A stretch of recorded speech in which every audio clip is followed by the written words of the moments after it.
অতি ঘোর। যা কিছু হারায় গিন্নি বলে চেষ্টা বেটাই চোর। উঠিতে বসিতে করি বাপান্ত, শুনেও না শুনে কানে।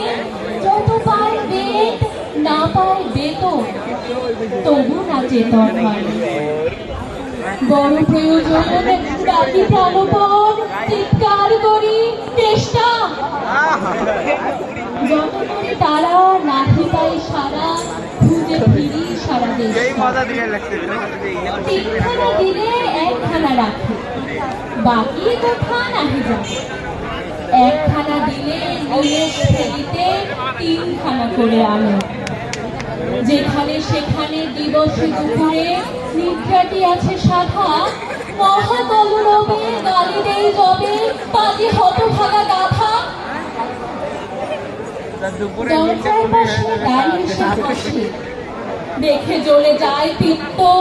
প্রভু মায়া তার ত্যাগ করা ভার, বড় পুরাতন ভৃত্য। ঘরের কর্তী রুক্ষ মূর্তি বলে, আর পারি না গো, রহিল তোমার এ ঘর দুয়ার, কেষ্টারে লয়ে থাকো। না মানে শাসন বসন বাসন অসন আসন যত, কোথায় গেল শুধু টাকাগুলো যেতেছে জলের মতো। গেলে সে বাজার সারা দিলে আর দেখা পাওয়া তার ভার। করিলে চেষ্টা চেষ্টা ছাড়া কি ভৃত্য মেলে না। শুনে মহালে গে ছুটে যাই বেগে, আমি তার দিকে ধরে বলি তারে, পালি বেরো তুই আদি, দূর করে দিল তোর।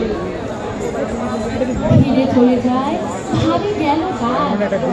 পরদিনে উঠে দেখি হুকাটি সাজায়ে রয়েছে দাঁড়ায়ে বেটা বুদ্ধির থেকে।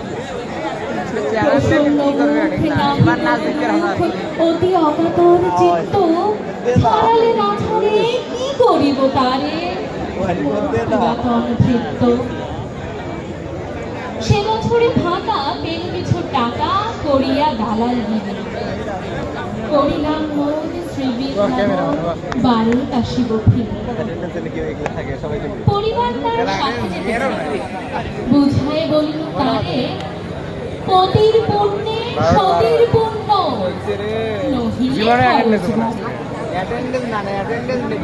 লোয়ের রসারসি কবি কষাকষি কলয় বাজায়ে বাক্স সাজায়ে গৃহিণী কহিল কাঁদি। পরদেশে গিয়ে কেষ্টারে নিয়ে কষ্ট অনেক পাবে। আমি কহিলাম আরে রাম রাম, নিবারণ সাথে যাবে। রেলগাড়ি হায় ফেরিলাম হায়, নামিয়া বর্ধমানে। এটা বন্ধ করো, সাজিয়া আনে। ভবিষ্যতে এটা বন্ধ করে, ফাঁকা তো। আরে ওই যে ভালো